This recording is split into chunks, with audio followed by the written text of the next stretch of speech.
If your voice message on WhatsApp is not working, today's video I'm going to show you how you can fix it. So first of all, the voice message could not be working when your Wi-Fi connection is not stable. If you think your Wi-Fi is slower, switch it to your mobile data, or if you have any secondary Wi-Fi, switch it to that Wi-Fi and see if it changes anything. Next, what you could do is head over to Play Store and then search for WhatsApp. We have to make sure that you are using the latest version of your WhatsApp. So in case you see update, select update and update your app. Now lastly, head over to your settings. Scroll below, select apps. Here also, you're going to have to search for WhatsApp and tap onto it.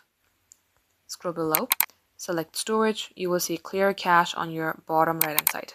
Tap onto it, clear the cache, select force stop, then select OK. Now restart device and simply launch your WhatsApp and it will work.